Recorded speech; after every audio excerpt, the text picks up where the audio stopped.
Hello, this is Benjamin Boyce, and I'm going to read you an article. I know this is not everybody's cup of tea, and I have not done one of these punditry readings in quite some time, but I came across this particular article from essentialkids.com.au, so it's an Australian, presumably an Australian article, and it's titled, "My 15-year-old transgender son is going through menopause, and I'm so proud of him." And I just kind of want to walk my way through what this article evokes in me.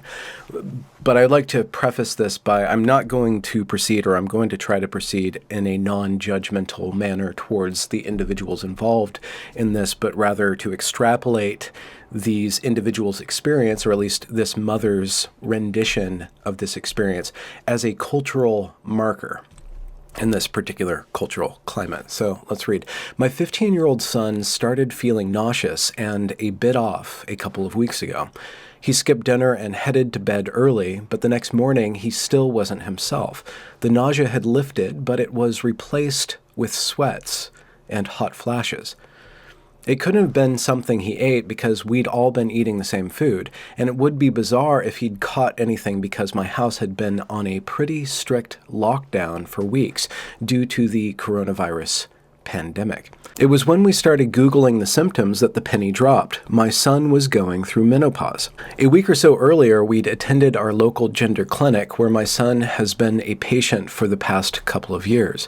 Born a girl, but knowing from a young age that inside he definitely wasn't a girl. What does that really mean, to not be a girl? What precisely is going on inside this undeveloped mind that insists that they are not a girl? Is it a female? Is the definition of girl separate from a definition of female? What is the content of that construct, girl, and why would this individual not feel at ease or in harmony with the reality of the female sex? Those are questions that I cannot project onto this individual, but one wonders if those constructs were thoroughly investigated by a minor to such an extent where the minor could make an informed choice about going to a gender clinic and, to continue with the story, medicalizing their condition. Born a girl, but knowing from a young age that inside he definitely wasn't a girl, he's been gradually transitioning to the gender he's clearly identified with since he was 12 years old. Children younger than 16 aren't legally able to start medically transitioning, but they can take puberty blockers, drugs that temporarily stop puberty in its tracks. After years of living as a boy, my son was ready to take this step until he can start taking testosterone when he turns 16. To backtrack a bit, after years of living as a boy, what does living as a boy mean, as opposed to living as a girl? Is it in relationship to something outside of the body? Is it in relationship to how other people perceive you? And are you trying to medically change your body to resonate with how other people perceive you, how you perceive yourself? And how would the living as a boy be distinct from living as a girl if a young, undeveloped mind hasn't actually lived as a girl or as a boy, but is now treating themselves to the construct that I am now a boy? What is actually going on underneath that?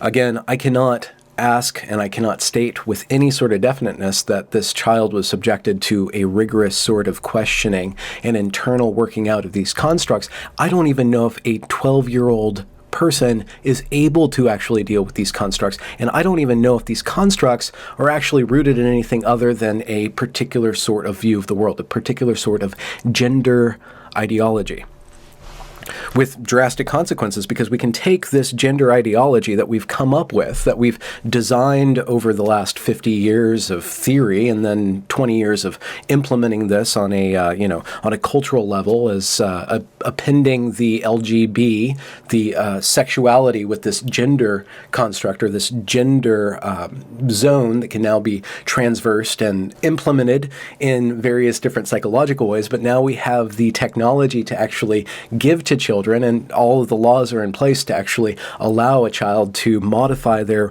body to become in alignment with what they think their mind is thinking.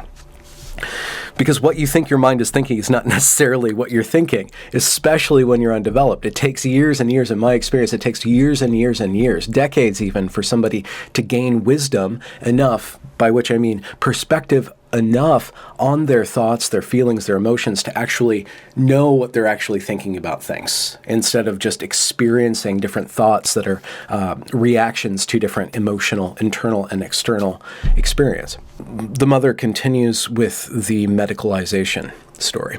The drug is administered via a needle that looks big enough to sedate a horse. And it was watching my usually needle-phobic son calmly accepting his first injection a few weeks ago with barely a wince that gave me a new appreciation of how deeply he is ready for his transition to progress. That image of a normally scared person confronting something that's terrible with calmness is a deeply religious or spiritual vision of going through a process of initiation and subjecting your child to an ordeal and watching your child confront that ordeal with a certain measure of gravitas has, from ancient times, been a way to ascertain whether or not your child belongs to what they say they belong, be it a clan or an identity, which is the modern version of a clan. It is an impressive performance.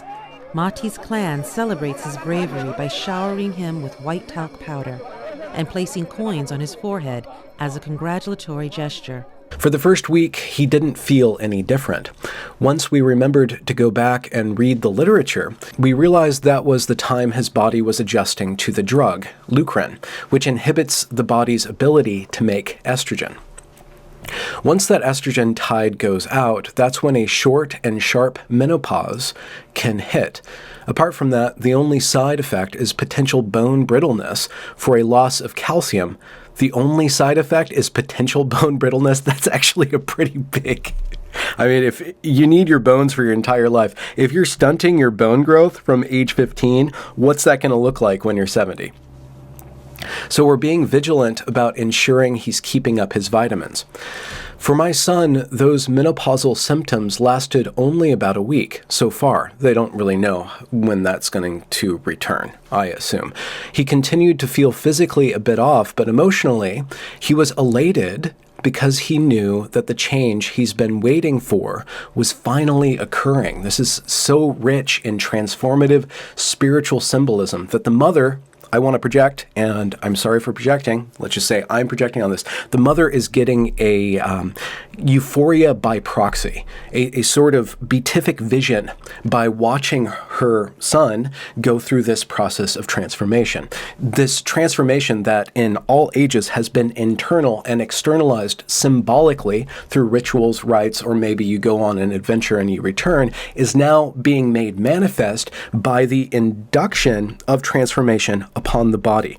This is a perverse, materialistic, that is satanic version of a spiritual process. This is a coarsening of an internal process of becoming a human being, becoming a mature being, and it's rooting that all into the body.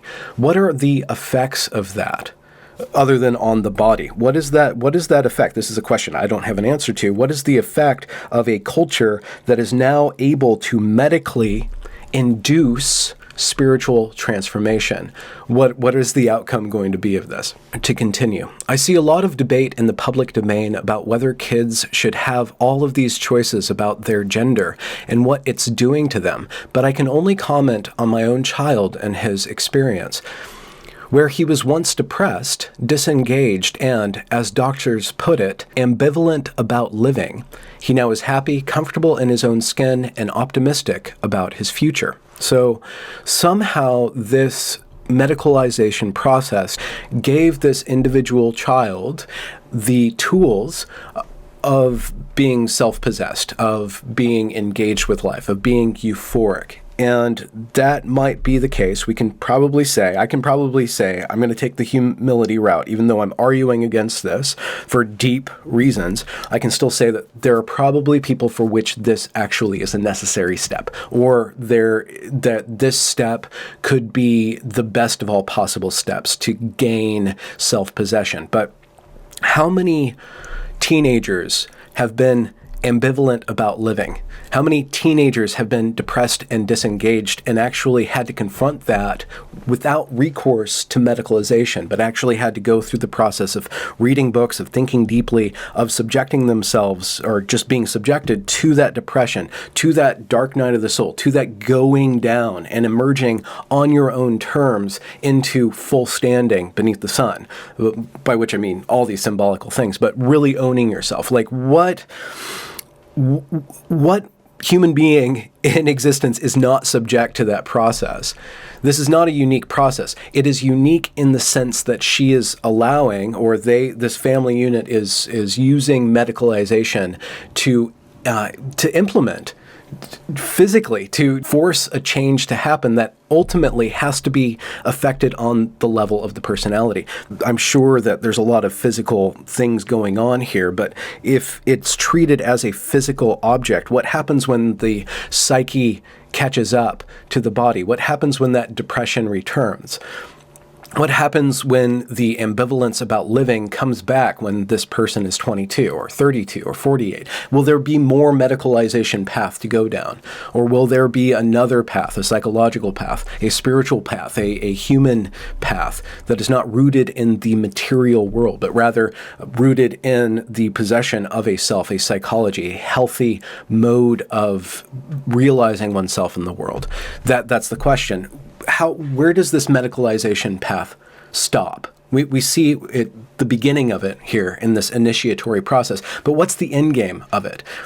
Where do you ultimately go when you start heading down this path as the way of attaining selfhood? I think that this, not to criticize transgenderism as a whole, but to say it can only be a subsidiary part of one's process of becoming a full human being, because your humanity is not contained by your gender. Yourself encapsulates and rises above, truly transcends this category, this body.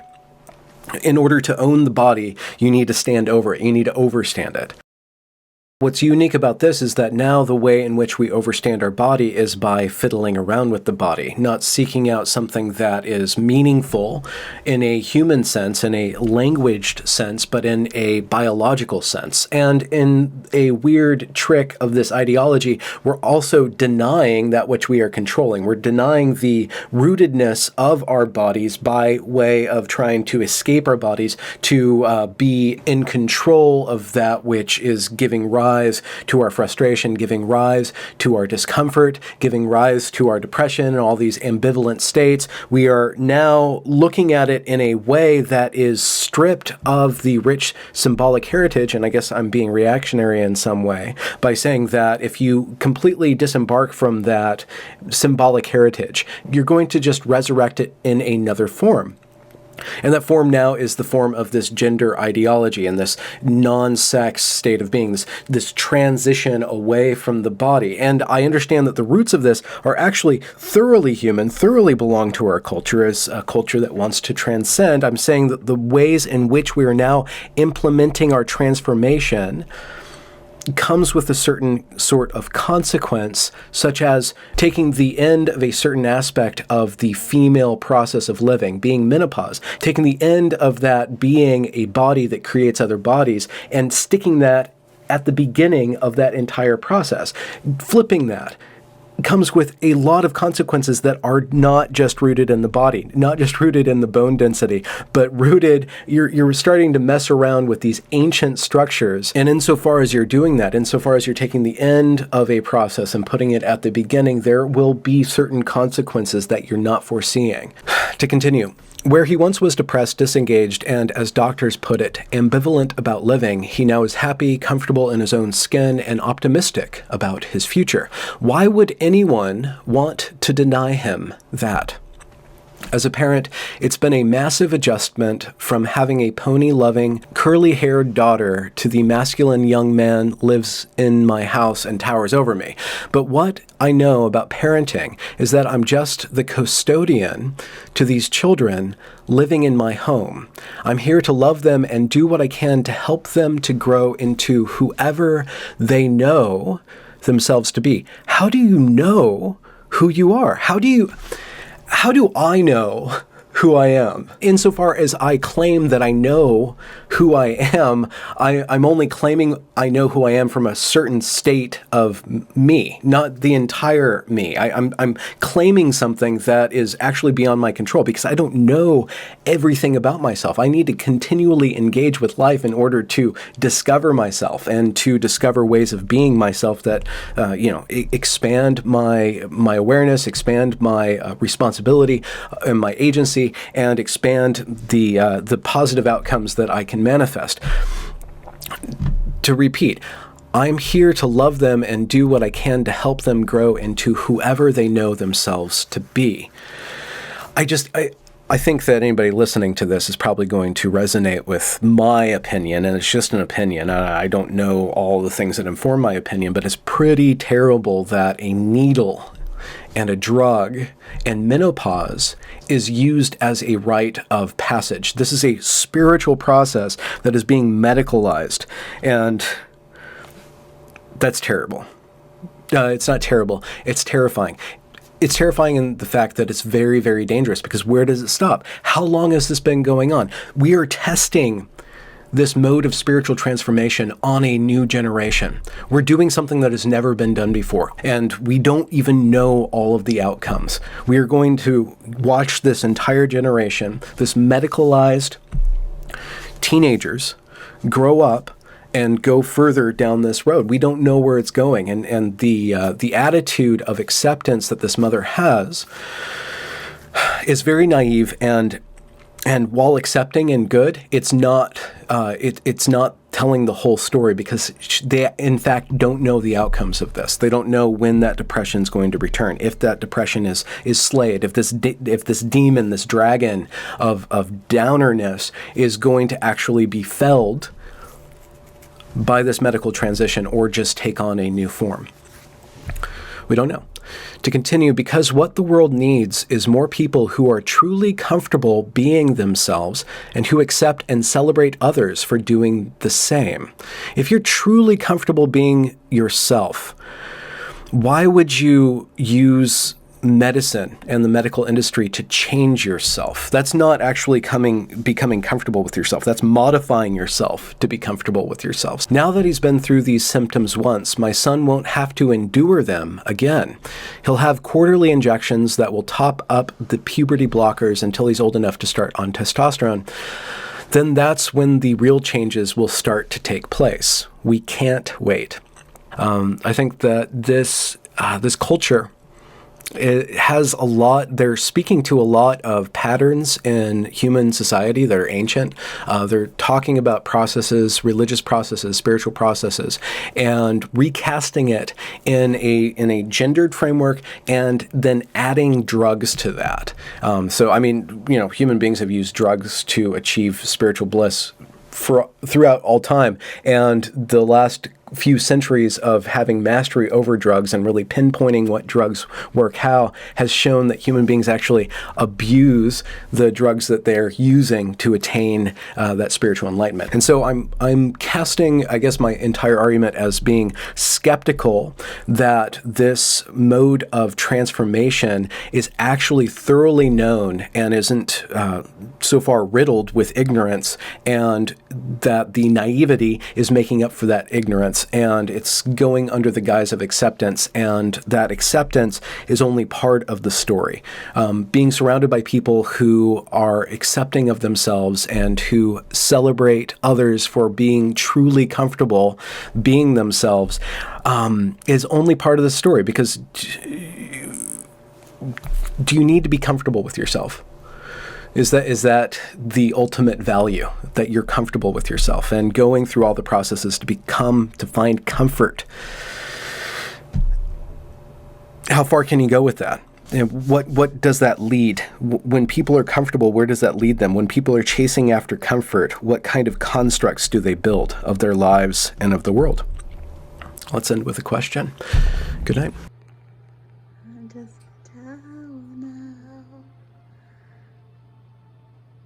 my towel now?